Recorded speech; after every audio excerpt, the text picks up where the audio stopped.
What's up, guys? It's Steve here, and we just heard from the White House, who has said more relief is on the way. I've got some video footage for you. They're going to be addressing the state of the economy, gas prices, potential recession, what's going on with Saudi Arabia, and negotiations for a revised Build Back Better bill, which we're hearing will then lead to an assortment of executive actions by the president to help out with our economy. I'm going to get you caught up on the latest. This is your breaking news, stimulus check update, and stimulus package update. Now, we're going to be hearing from Jared Bernstein, White House economic advisor. He's going to be covering all the details. And in this interview, there is a lot of good content. They're going to be addressing all of the things people are asking about the state of our economy. And we're hearing a lot of this is going to be coming up. Stimulus checks, provisions, executive actions, legislation right before these midterm elections, as Democrats, who are in full control of Congress, they want to stay in control, so they want to get things done right before voters hit the polls so it's fresh in their minds. Now, I'm going to keep you up to date on the state of stimulus checks. People want to see that fourth federal level check of $2,000 that they had heard about over a year ago. Also, states, cities, and counties are sending out their own checks. If you missed my video from earlier today, you're going to want to check it out, as we're hearing about checks in some states going out this week. And I'm going to have that comprehensive list for you so you're not aimlessly searching to see if you're eligible, where to apply, what's available to you at this time. I'm going to have a comprehensive list of all checks in one location, easy to access, so you can see what's available. Going to release that this month. Keep an eye out for the landing page of where you can go put in your email. So I'm not tech savvy, but hoping to have that out here for you soon so you can stay up to date. Keep an eye out for that. But you guys, let's dive into this video footage. Now, before we do me a quick favor. If you appreciate these updates, letting you know everything that's going on, don't forget, smash that like button for me. Helps out the channel a ton. Thank you so much. Also, leave your comments. Share this out if you think it could help out other people. If this is your first time here and you like to stay up to date, it's totally free. Why not come join the Ram fam? All you got to do is very quickly hit the subscribe button, turn on the notification bell. I'll let you know about everything going on. I cite all my sources, so you know it's the latest. And also, if you got any specific questions, I'm easy to get a hold of directly. All you got to do is hop onto Instagram, shoot me a DM at SteveRam3, and consider joining the second channel, Steve Ram Finance, to learn about growing wealth and personal finance, in addition to the government assistance, how to take control of your finances, and kind of navigate investing throughout these turbulent economic environments that we're currently in. I'll keep you guys up to date, and I hope that that channel is a blessing to you. But with that being said, you guys, let's dive into the video footage. It's about 9-10 minutes long. A lot of good content. You're going to want to stick around, as he's going to be covering all of these issues: gas prices, inflation, a recession, what the president has planned, negotiations, and his dealings with Saudi Arabia. Let's go ahead and dive right in. Well, here to talk about all of this is economic advisor to President Biden, Jared Bernstein. Thank you for coming in. Let's talk about that inflation report. Your former colleague in the Obama administration, Jason Furman, called it brutal, adding there is absolutely nothing good in it. Larry Summers says nobody can suppose that inflation is under control. And in his statement, President Biden dismissed it as out of date. If you don't think 9.1% is the inflation rate for last month, what is it? Well, first of all, let's be clear. The president himself said repeatedly after that report came out that inflation is unacceptably high. Remember, this is a president who grew up in a family where issues like the price of gas, the price of food were kitchen table issues. So he has dispatched his team to do everything we can to ease price pressures. It is his top domestic economic priority.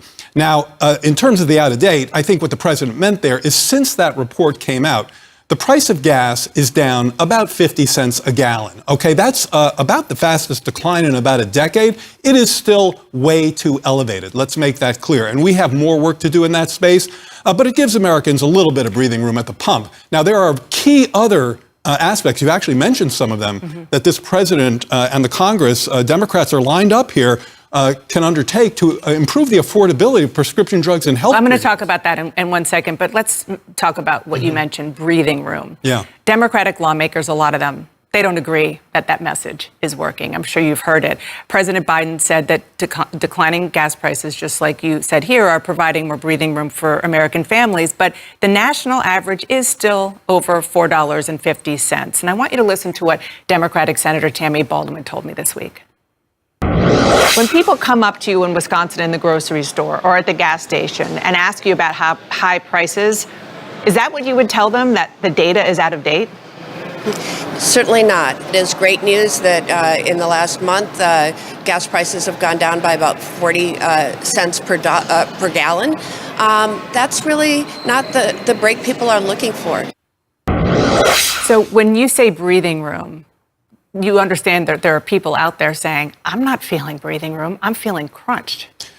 Absolutely. That is well understood. But if we're going to talk about the damage that these high energy prices are having on family budgets, I think we have to talk about the benefits for when those prices come down a little. I've been very clear, more importantly, the president is unequivocal by not calling mission accomplished on any of this. We're talking about a decline that is completely insufficient when it comes to really delivering the relief to family budgets that they need.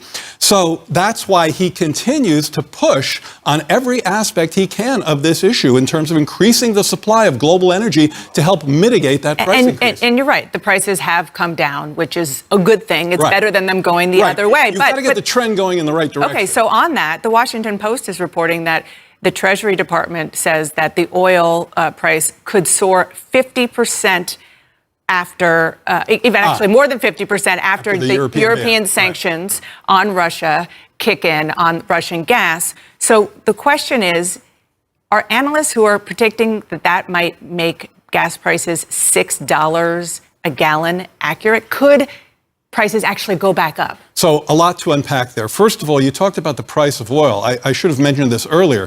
While the gas price is down about 8 or 9%, the oil price is down about 20%.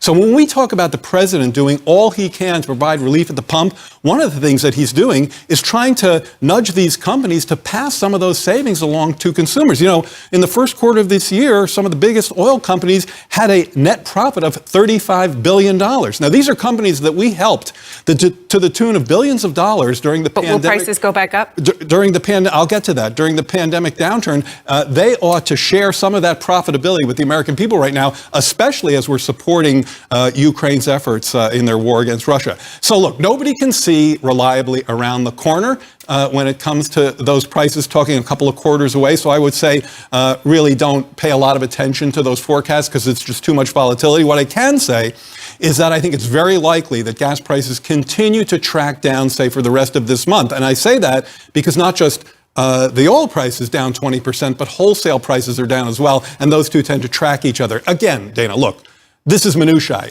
We have so much more work to do. And when it comes to prescription drugs and healthcare premiums, as you said in your introduction, Democrats are there. And I promise we're going to get to that. But just one more question about the efforts that the administration is making on oil. The president just returned from Saudi Arabia. He met with Crown Prince Mohammed bin Salman. I want you to look at this image. I know you've seen it. The world has seen it, the fist bump.